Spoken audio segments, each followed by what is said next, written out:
My dad disappeared when I was 13, came back 15 years later, smiled at my bakery and said he deserved a piece. Then he forged my name on a $75,000 loan. I turned him in. He's in custody now and I finally slept. I was slicing croissants when the bell above the bakery door rang. I didn't even look up at first. It was Saturday morning and we were packed. But something about the silence that followed made me glance up. He was standing by the register. Older, heavier, hair grayer. But I'd know that face anywhere. My heart stopped. 15 years. That's how long it had been since my father vanished. One day he was there, and then he wasn't. No goodbye. No explanations. Just a trail of emptiness that I stopped trying to follow years ago. I froze behind the counter.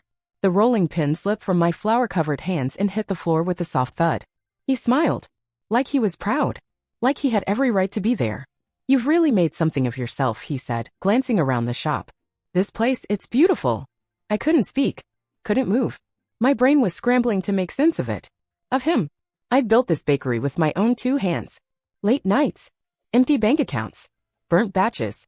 I poured everything into this place. And now the man who walked out on us when I was 13 was standing here like nothing ever happened, like he hadn't missed every birthday, every milestone, every damn struggle. "You grew up good," he added casually, like he'd just stepped out for milk and came back to find the world changed. I blinked. I think I laughed. Or maybe I scoffed. I couldn't tell. My hands shook as I reached for the edge of the counter just to stay steady. "You don't get to show up and act like this is normal," I said, voice low. "You don't get to smile like you've earned something." He shrugged. "I just wanted to see you. That's all." I stared at him. At his new clothes, his watch, the smug ease in his posture. There was no guilt. No shame. Just a man who decided it was time to waltz back in. Customers were still eating at the tables, unaware of the implosion behind the counter. My assistant, Rachel, gave me a confused look from the espresso machine. I took a deep breath. I had no idea what he wanted. But I had a bad feeling this wasn't just a social call. He came back the next morning, like we were suddenly in the habit of seeing each other again. I was restocking the front case when he walked in, wearing the same smug smile and a different leather jacket. This time he brought coffee from my shop. Like that would soften the blow of 15 years of abandonment. "You really make a killer cinnamon roll," he said, setting the cup on the counter like we were friends catching up. I didn't say anything. I wasn't in the mood for small talk. I wanted to know why he was here, really here. He leaned in, lowering his voice. "I've been thinking," he said. "About the bakery. About us." There was a long pause. I knew something was coming. I could feel it. And then he said it. "I think I deserve a piece." I blinked. "What?" "A share. Of the business. I mean, look at this place, it's thriving. You've done well. And well, family sticks together, right?" My blood ran cold. "You disappeared," I said. 15 years ago. No calls. No letters. And now you want a cut." He held up a hand like he was the one being interrupted. "I know how it sounds. But listen, you wouldn't be here if not for me. You get your drive from me. Your ambition. That entrepreneurial spirit. That's in your blood. You think that entitles you to a piece of what I built?" He nodded as if that made perfect sense. "I mean, technically. Technically, I cut in. You have nothing to do with this. I built this from the ground up. You were gone." His jaw tightened just for a second. Then he smirked. "You'll regret this. Blood is thicker than water." I stepped back, folding my arms. That line only works if you stuck around to be family. You didn't. He picked up his coffee and gave me one last look. That same smug, self-satisfied face that used to haunt my childhood.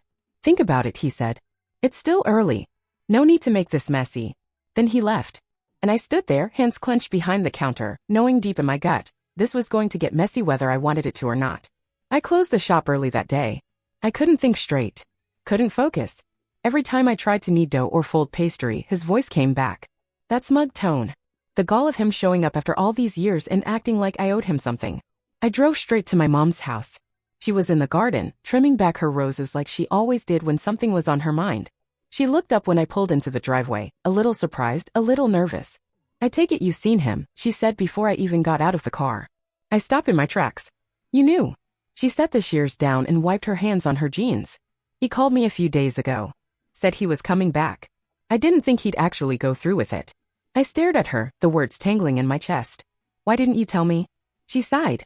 "Because I didn't want you to go through this again. I didn't know what he wanted." "Well, now I do," I said. "He wants a piece of the bakery." Her face didn't move, but something in her eyes hardened. "Of course he does." We sat on the porch. I didn't say anything for a while. Neither did she. The silence was thicker than it should have been. Finally, I turned to her. "Why did he leave?" She looked down at her hands. He told you it was because he wasn't ready to be a father, that he couldn't handle the responsibility.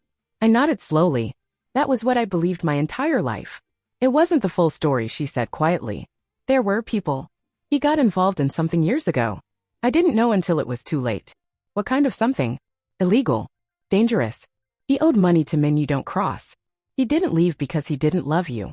He left because they were threatening to hurt us. I told him to go. It was the only way to keep you safe. I sat back stunned. Why didn't you ever tell me? I thought it was better if you believed he was just a coward, she said, tears welling. At least then you could hate him cleanly. I didn't know what to feel. Relief? Confusion? More anger? He still left, I said. I know, she whispered. And somehow, knowing why didn't make it hurt any less. I couldn't let it go. Knowing my dad hadn't left just out of selfishness changed something, but not everything. It didn't explain why he never wrote, never called, never checked in to see if we were alive or struggling or starving. And it sure as hell didn't explain why he showed up now. So I started digging. A quick online search brought up an address in Arizona. Property records showed a house, modest 2-bedroom, in someone else's name. A woman. I looked her up. Social media did the rest. Her profile was full of birthday cakes, school awards, family vacations, and cheap hotels. And there he was, David, my father, smiling, in almost every photo, arm around a boy who looked about 12, hand resting on the woman's shoulder. For 15 years he had a new life, a whole new family. My stomach sank. He didn't disappear. He relocated. I clicked through every picture, each one hitting harder than the last. The boy, his son, wore a baseball uniform and won. My dad was in the stands holding a sign. Go get M-Champ. I couldn't breathe. I dug deeper. Court filings. Financial records. Bankruptcy last year. Closed business accounts. Foreclosure notices. That's when it clicked. He didn't come back to make peace. He came back because he needed money.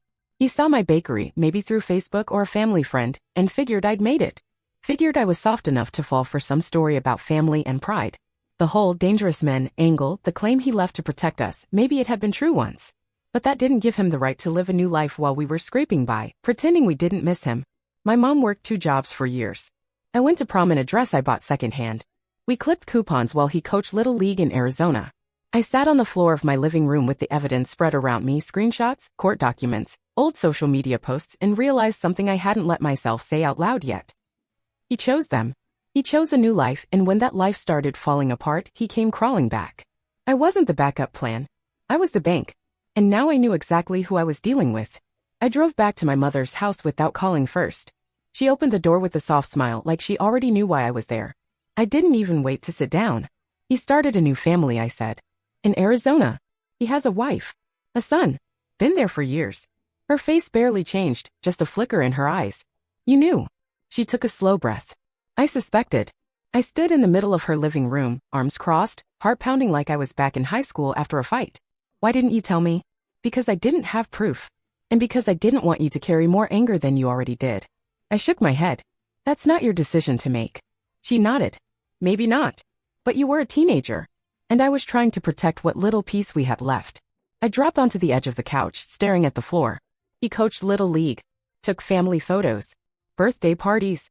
And we were here, barely making rent. You worked yourself to the bone. She sat across from me. He's always been good at starting over. Not so good at staying. He abandoned us. Yes, he did. I looked up at her, searching for any kind of excuse, some piece of humanity to soften what I'd seen. But she was quiet. I feel like an idiot, I said. He shows up out of nowhere, and part of me actually thought, maybe he missed me. That's not stupid, she said gently. That's human. Wanting your father to care doesn't make you weak. I swallowed hard. He's in financial trouble. That's why he came back. He tried to claim part of the bakery. Said he deserved it. Said it was in our blood. She closed her eyes briefly. That sounds like him. What if he keeps pushing? What if he tries to take more? Then you stop him. You don't owe him anything, sweetheart. I looked at her. You really believe that? She reached over, took my hand. I know that. You built your life. You don't let a man who walked away rewrite your story just because he's run out of ink. I nodded slowly. I'm going to confront him. I need to say it. Out loud. To his face. She gave my hand a squeeze. Then say it. And make sure he hears you this time. I didn't want to meet him in person again. Not yet. I needed space. Control. Distance. So I called. It rang twice before he answered. Hey there, he said like we were old friends. Was wondering when you'd call. I didn't waste time. I know about Arizona. Your wife. Your son. I know about the bankruptcy. The foreclosure. All of it. There was a pause. A beat of silence where I imagined his face tightening. Look, he started, it's not what you think. Don't, I said sharply. Don't lie. Don't spin it. Just answer me honestly, did you come back because you're broke? Another pause. Then the charm drained from his voice. I came back to make things right. Right, I said bitterly. By demanding a cut of my business? Forging ownership claims? After vanishing for half my life? You don't understand how hard things have been, he snapped. You think it's been easy for me? You think I wanted to come back like this? You had 15 years to reach out. 15. And you only came back when everything fell apart over there. That's not fair, he said. I was protecting you. Your mom said. I don't care what she said. I'm not a kid anymore. You don't get to hide behind excuses. He went quiet, then shifted gears. You're being dramatic. This isn't personal. It's business. And technically, I have a right to. No, you don't, I cut in. You have nothing. I built the bakery. You weren't there for the work. The sleepless nights. The loans. The burned-out ovens. You don't get to waltz in and claim ownership because we share DNA. His tone turned cold. If you won't help me, you leave me no choice. I'll take legal action. Publicly? You want that kind of attention on your little business? I let out a quiet laugh. Go ahead and try. I already spoke to a lawyer. I know exactly what you've done. And if you push me, I'll bring up the fraud. Silence.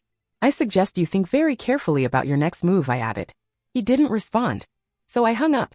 And this time I didn't shake afterward. I felt clear. Solid. He could huff and puff all he wanted.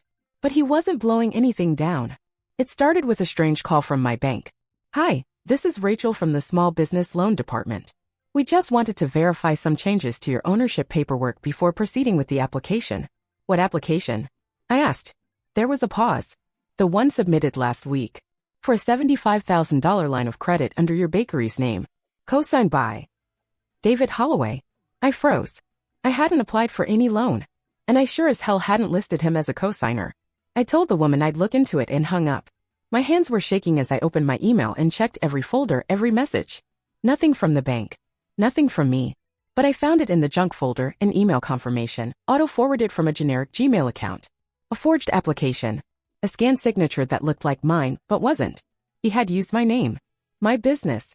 My hard work, again, to try and bail himself out. This time, not with charm or guilt. With fraud. I didn't cry. I didn't scream. I just printed everything. The forged loan paperwork. The email headers. Screenshots of the call log. Even a photo of the bank's filing page that showed his name listed under business co-owner. Then I picked the place. A diner across town. Neutral ground. Public.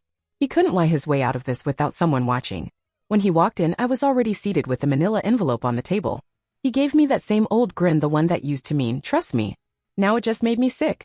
Glad you wanted to talk, he said, sliding into the booth across from me. I've been thinking, I pushed the envelope across the table. He opened it. Silence. I got a call from the bank, I said. Seems like someone tried to apply for a loan using my business. My name. My forged signature. He stayed quiet, I scanning the pages. The fake forms. The screenshot of his name listed under co-ownership. The proof. I listened, he stammered, it was just to get things started. It wasn't final. I thought maybe if the loan went through, we could work something out. You tried to steal from me. It's not stealing, he snapped. You're my daughter. I'm entitled to a piece of what we built. We didn't build anything, I said coldly. I did. He reached for the papers again, but I pulled them back. I've already filed a report. And I spoke to my lawyer. If you don't back off now, I will press charges. His face shifted from fake confusion to thinly veiled panic. You wouldn't do that. I already started. The diner was half empty. The hum of quiet conversations and clinking silverware filled the space, but at our booth, the air was dead still. He leaned back, arms folded, trying to collect himself. I could see it all over his face, the gears turning, trying to find a new angle, a new story that would spin this into something noble. You're twisting this, he said finally, his voice low and measured. I didn't steal anything. I was trying to help. If the loan came through, I could have used it to fix things. For us. There is no us, I said. There hasn't been for 15 years. He scoffed. I knew you were stubborn, but this? Turning your back on your own father. I'm not turning my back, I said. I'm holding you accountable. He slammed his palm against the table, making the salt shaker jump. You think you're so righteous because you own a damn bakery? You wouldn't have that drive if it weren't for me. You don't get to take credit for a life you abandoned. His eyes narrowed. You know what? Fine. If this is how it's gonna be, I'll take it to court. I'll make it public. Let the world see how you treat your family. I smiled steady and calm. Already talked to a lawyer. You don't have a leg to stand on. You're not on the business license. Not on the lease. And that forged document? That's a felony. His mouth opened then closed. For the first time since he showed up in my life again, he looked unsure. I'm giving you one chance, I said, sliding the envelope back into my bag. Walk away. Leave me, my business, and my life alone. If you do, I won't press charges. And if I don't, he muttered ice hard. Then I'll do everything in my power to make sure you're held accountable. I'll bring every shred of proof I have to court. And trust me, I have plenty. He stared at me, his face a mess of rage and something close to disbelief. Like he never imagined I'd be the one to stand my ground. You sound just like your mother, he said bitterly. I took that as a compliment. I take that as a compliment. He pushed out of the booth, glaring. You'll regret this. I stood too. No. I regretted letting you back in. This is me fixing that. He didn't say another word. Just turned and walked out, leaving the door swinging behind him. And for the first time since this all began, I felt taller. The call came 3 days later. It was short. Official. Direct. This is Detective Alvarez with Financial Crimes. Just wanted to inform you that David Holloway was taken into custody this morning on charges of attempted fraud and identity theft. The evidence you submitted was key. We'll be in touch if we need further statements. I thanked him, hung up, and just sat there in my office staring at the wall. It was over. No more threats. No more manipulation. No more wondering when he'd come back with another story or scheme. I should have felt triumphant. I thought I would. But all I felt was tired. He was gone, really gone this time, and not by choice. I closed the bakery early that night. Walked to my mom's house with a bottle of wine and 2 slices of leftover raspberry cheesecake. We sat on the back porch, wrapped in blankets, sipping slowly under the string light she never bothered to take down after Christmas. He's in custody, I said quietly. She didn't smile. Just nodded. I'm sorry it came to this. I'm not, I said. Not anymore. We sat in silence for a while. It wasn't heavy. Just still. I used to think if he ever came back, I said, it would fix something. Like, I don't know, fill the blank space he left. But all he did was remind me why we were better off without him. She reached over, squeezed my hand. You're strong. Stronger than I ever was at your age. I'm just tired of trying to make broken people whole, I said. You don't have to anymore. And she was right. I'd been looking backward for years without realizing it, waiting for him to return, to explain, to make it better. But now I could look forward. My bakery was thriving. My mom and I were closer than ever. I had friends who showed up, customers who believed in me, and a life that I built, every inch of it. Family isn't about blood. It's about who shows up, who stays, who protects you when it's not convenient. And for the first time in my life, I wasn't carrying his weight anymore. I was free.